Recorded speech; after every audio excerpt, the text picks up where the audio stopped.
Hi guys, ఈ వీడియోలో నేను హోమ్ మేడ్ చాక్లెట్ అయితే చేస్తున్నాను అనమాట. Dark compound chocolate. సో ఇది విత్ స్క్రాచ్తో చేస్తున్నాను అనమాట. విత్ స్టవ్తో, వితౌట్ స్టవ్తో కూడా చేస్తాను. అది ఎలా చేయాలి ఏంటి అనేది నేను మీకు నెక్స్ట్ వీడియోలో చూపిస్తాను. అది కావాలని అనుకుంటే ఆ వీడియో మీరు వితౌట్ స్టవ్ అనేసి అయితే కామెంట్ అయితే చేయాలన్నమాట. సో ఈ వీడియోలో నేను మీకు మెజర్మెంట్స్ విత్ ఇంగ్రీడియంట్స్తో కూడా చూపిస్తున్నాను. సో ఒకసారి మీరు చూడొచ్చు. అలాగే లాంగ్ వీడియో కావాలంటే రిలేటెడ్ వీడియోస్లో అయితే ఉన్నాయన్నమాట. దీని యొక్క మెజర్మెంట్స్ కానీ లింక్స్ కానీ నేను మీకు డిస్క్రిప్షన్లో ఇచ్చున్నాను. ఒకసారి అక్కడి నుంచి చెక్అవుట్ చేయండి.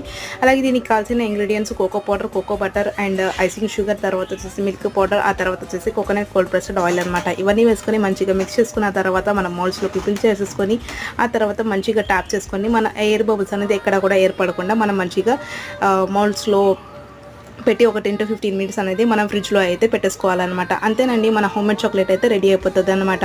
సో ఇదే ఈ వీడియో వచ్చేసి మా కస్టమర్స్ కోసం అయితే నేనైతే చేశాను అనమాట. సో మీలో ఎవరికైనా ఈ వీడియో ఎలా అనిపించింది అనేది కామెంట్